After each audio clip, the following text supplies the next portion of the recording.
of MP-EDPO exam series.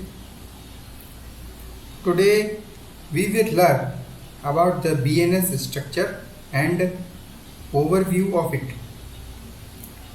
BNS is a substantive law which talks about the rights, duties, acts, omission यानी कि लोग, offenses and punishments.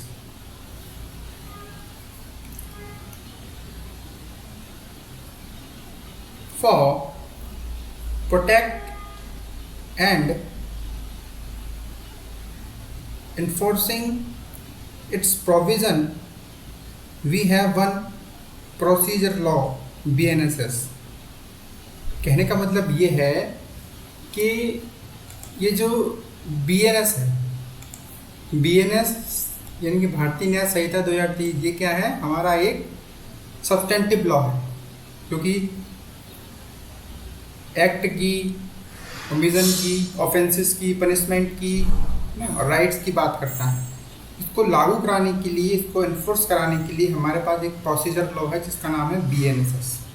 ठीक है, BNSS के माध्यम से हम IPC के प्रोविजंस को इन्फोर्स कराते हैं. तो means according to our pre-question that BNS is a substantive law. तो IPC को रिप्लेस करके BNS को लाया गया है. तो इसमें ऐसा क्या है, किस वजह से इसको ऐसा क्यों लाया गया है?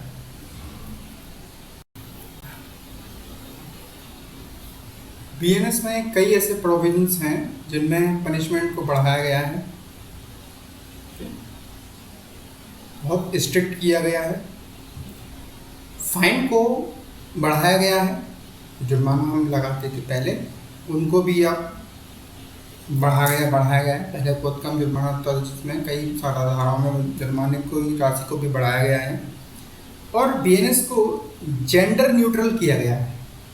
कहने का मतलब BNS जेंडर न्यूट्रल है ना. कुछ ऐसे अपराध हैं जैसे असॉल्ट है, वोयरिज्म है, चाइल्ड ट्रैफिकिंग है, जो सभी जेंडर पर अप्लाई होते हैं. पहले केवल विमेंस के लिए ही ये लागू होते थे, अब ट्रांसजेंडर को भी इसमें इंक्लूड कर लिया गया है. BNS में इस बार एक कम्युनिटी सर्विस को भी इंक्लूड किया गया है सजा के तौर पर, है ना. कम्युनिटी सर्विस को पिटी केसेस में, जो छोटे छोटे जो अपराध होते हैं उनमें सजा के तौर पर कम्युनिटी सर्विस को इंट्रोड्यूस किया गया है, जो कि पेटी ऑफेंसेस के लिए है.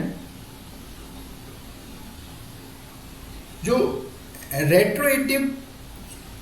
रेस्टोरेटिव जस्टिस को प्रमोट करता है. मीन्स रेस्टोरेटिव जस्टिस कैसा होता है? एक ऐसा आपराधिक न्याय प्रक्रिया जो अपराध के बाद केवल अपराधी को दंडित करने तक सीमित नहीं है कि नहीं, अपराधी को दंडित कर दिया बस हो गया, नहीं.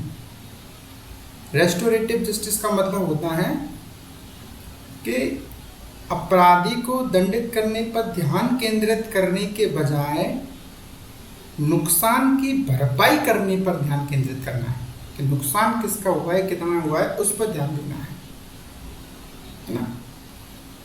और पीड़ित अपराधी के बीच रहने पर, है ना, जोर देती है.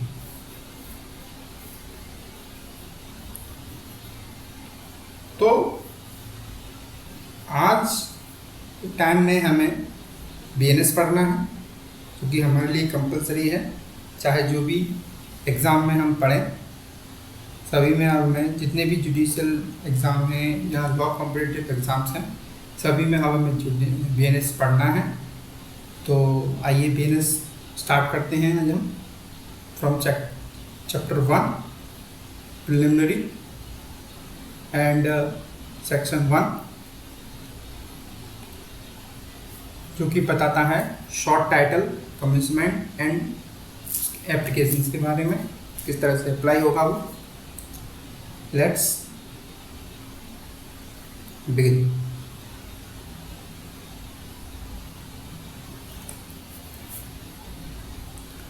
Section 1 short title, commencement and application.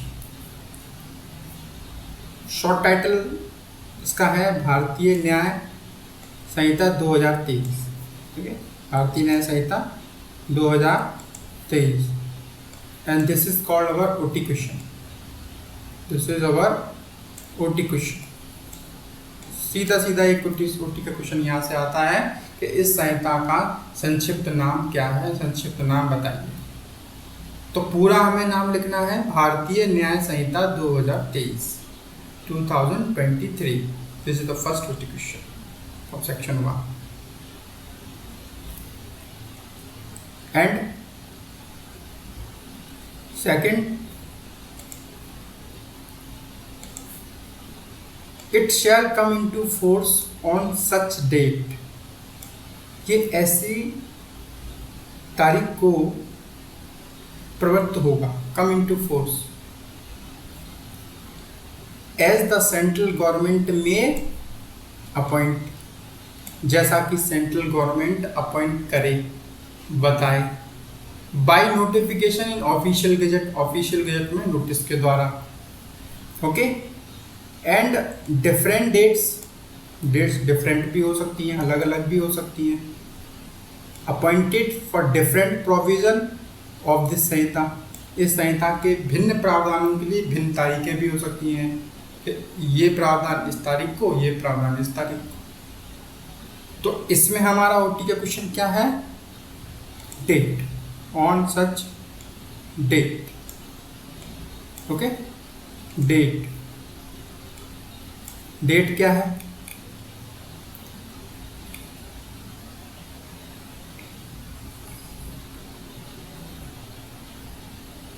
क्या डेट है इसमें,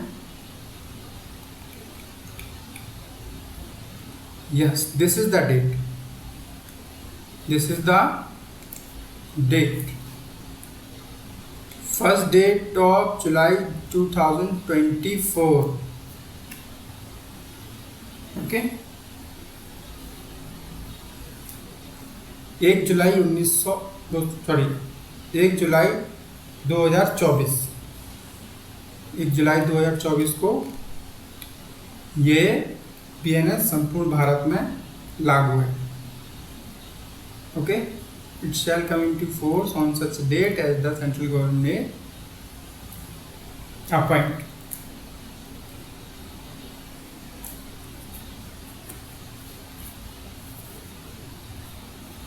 मीन्स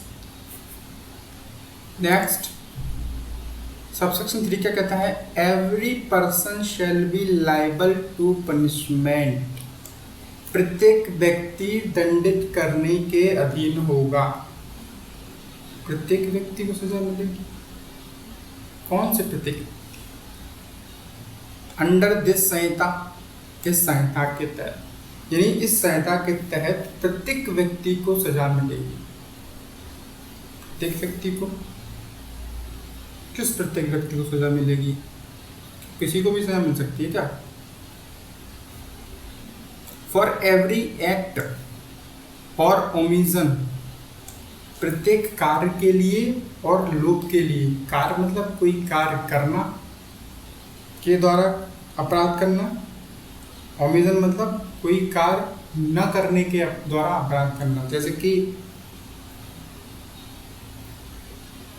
पुलिस वाले की ड्यूटी होती है कि थाने में कोई व्यक्ति आया है या उसको जेल भेजा जा रहा है, और तो जेल में जेल वालों की ड्यूटी होती है उसको खाना देना, और कोई उसको खाना नहीं दे रहा है तो वो अपराध कर रहे हैं। तो कार्य न करके भी अपराध होते हैं और कार्य करके तो अपराध होते ही। तो मीन्स अपराध हर तरह के होते हैं। फॉर एवरी एक्ट और ओमिशन के लिए पनिश किया जाएगा, कंट्रेरी टू द प्रोविजंस देयरऑफ, ठीक है। इस इस संहिता के प्रावधानों के कंट्रेरी यानी कि प्रतिकूल कोई कार्य करता है। इस संहिता में बताया गया है कि किसी भी व्यक्ति को कोई व्यक्ति बिना किसी कारण के क्षति नहीं पहुंचाएगा, और कोई व्यक्ति किसी भी व्यक्ति को क्षति पहुंचा देता है, थप्पड़ मार देता है ना, तो क्या वो अपराध नहीं है? बिल्कुल अपराध। ये एक्ट कहता है कि कोई व्यक्ति ऐसा नहीं करेगा, ऐसा करता है तो अपराध माना जाएगा, और यदि वो व्यक्ति ऐसा करता है तो वो अपराध होता है। दैट इज, तो means every person shall be liable to punishment under this Sanhita for every act और provision contrary to the provision thereof. इस संहिता के प्रतिकूल यदि कोई व्यक्ति कार्य करेगा तो प्रत्येक व्यक्ति को इस संहिता के अधीन पनिशमेंट किया जाएगा, पनिशमेंट के लिए दायी होगा। Okay, of which he shall be guilty with in India, और भारत के राज्य क्षेत्र में उसको कहीं भी गिल्टी किया जाएगा। क्या किया जाएगा? उसको दंडनीय किया जाएगा, दोषी ठहराया जाएगा। भारत के भीतर वो कहीं भी दोषी होगा। ओके, सबसेक्शन 4 क्या कहता है? एनी पर्सन लाइबल, कोई भी व्यक्ति लाइबल हो सकता है, by any law for the time being in force in India, जो कि भारत में लागू है तत्समय। कब? To be tried for an offence committed beyond India, he shall be dealt with according to the provision of this Samhita for any act committed beyond India in the same manner as if he act had been committed within India.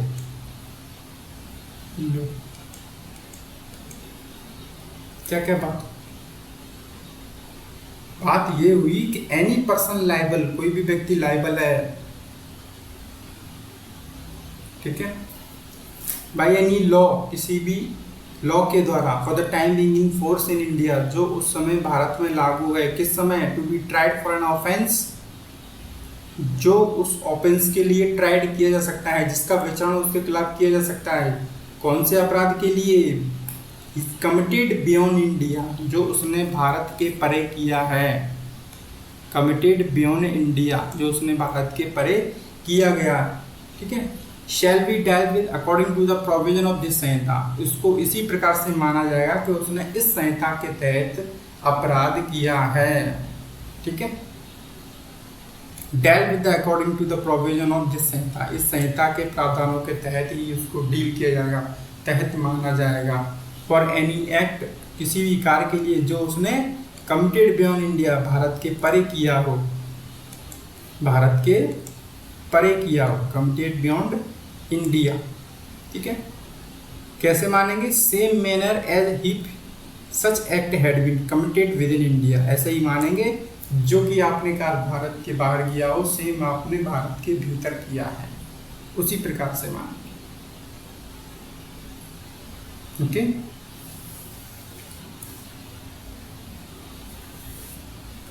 यानी कि कोई व्यक्ति जो भारत के परे कोई अपराध करता है और वो भारत में प्रवृत्त किसी विधि के अधीन दायी होता है, दायित्व अधीन ठहराया जाता है विचारण के लिए, तो उसको इस संहिता के प्रावधान लागू होंगे और ऐसा ही माना जाएगा कि उसने वही अपराध किया है जो इस संहिता में बताए गए हैं, उसको उसी प्रकार से ट्रीट किया जाएगा। यदि वह भारत के परे अपराध करता है और यदि भारत में विचारण के लिए दायी ठहराया जाता है तो उस पर बीएनएस लागू होगी, ऑब्वियस सी बात है। Okay, then the next, the provision of this Sanhita shall also apply, इस संहिता के प्रावधान अप्लाई होंगे। एनी ऑफेंस कमिटेड, कोई ऐसा अपराध किया जाता है बाय, किसके द्वारा? Any citizen of India in place without and beyond India, Bharat के परे, भारत से बाहर, कोई अपराध यदि भारतीय व्यक्ति करता है यानी सिटीजन ऑफ इंडिया, उस पर भी ये प्रावधान लागू होंगे इस संहिता के। Okay, any person on any ship, किसी शिप पर कोई व्यक्ति है, ऑन एयरक्राफ्ट पर कोई व्यक्ति है जो कहीं रजिस्टर्ड है in India, wherever it may be, चाहे वह कहीं भी खड़ा हो, भारत में रजिस्टर्ड कोई शिप है या वायुयान है और किसी भी व्यक्ति द्वारा कोई अपराध किया जा रहा है, तो वो ऐसे ही माना जाएगा कि उसने भारत में किया है। Okay, any person in any place, ठीक है, कोई व्यक्ति चाहे वह किसी भी स्थान पर है ना, beyond India, committing offence targeting या कंप्यूटर को टारगेट करते हुए, ठीक है, resource locating in India, Bharat में अवस्थित किसी कंप्यूटर संसाधन को लक्ष्य बनाकर, यानी कि भारत के बाहर के किसी व्यक्ति ने इंडिया में किसी कंप्यूटर को हैक करके टारगेट करके कोई अपराध कार्य किया है, तो उसको ऐसे ही माना जाएगा कि उसने भारत में कोई अपराध किया है। एक्सप्लेनेशन क्या कहता है, in this section the word offence includes every act committed outside India which if committed India would be punishable under this संहिता। ठीक है, ऐसा कोई अपराध को ये धारा लागू होती है जो कि आउटसाइड इंडिया किया जाता है, in committed India would be punishable under this Sanhita. ठीक है, भारत से बाहर किया गया ऐसा प्रत्येक कार्य आता है जो यदि भारत में किया गया होता तो इस संहिता के अधीन दंडनीय होता। भले ही वो भारत के बाहर दंडनीय नहीं है, लेकिन यदि भारत में किया जाए तो दंडनीय होता। भले ही वो भारत के बाहर किया गया हो तो उसको पनिश किया जाएगा। क्यों? क्योंकि भारत में किया जाता तो दंडनीय होता, तो उसको बीएनएस में दंडनीय ठहराया जाएगा। ठीक है,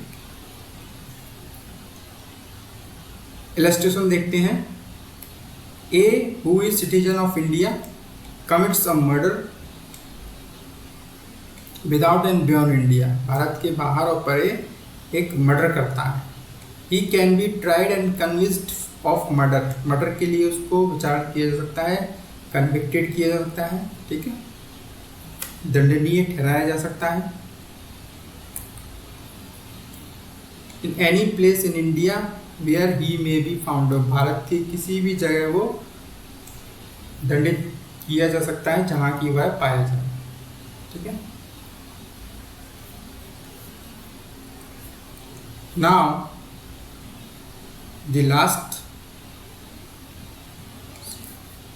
subsection 6 is that nothing in this Samhita shall affect the provision of act of punishing mutiny and desertion। Mutiny and desertion, विद्रोह और अभित्यजन के लिए दंडित करने वाले अधिनियम, उपबंध और विशेष, ठीक है, ऑफिसर्स और soldier, sellers, airman in service of government of India, यानी सेना के जो भी विद्रोह के और डिजर्शन के जो नियम कानून प्रावधान होते हैं उसको यह संहिता लागू नहीं होगी। ठीक, और स्पेशल लॉ पे लागू नहीं होगी और लोकल लॉ पे लागू नहीं होगी। That is the one, special law and local law, इन पे ये लागू नहीं होगी। ये भी हमारे ओटी के क्वेश्चन बनते हैं। ओके, ये भी हमारे ओटी के क्वेश्चन बनते हैं जो कि आ सकते हैं। Okay,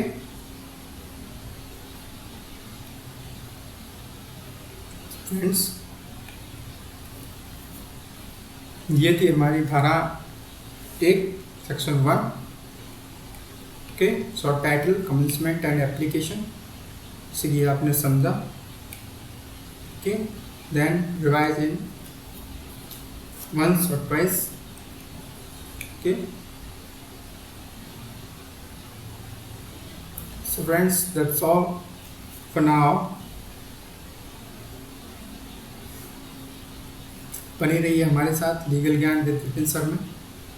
like the video, share and subscribe the channel for more videos. See you in the next lecture.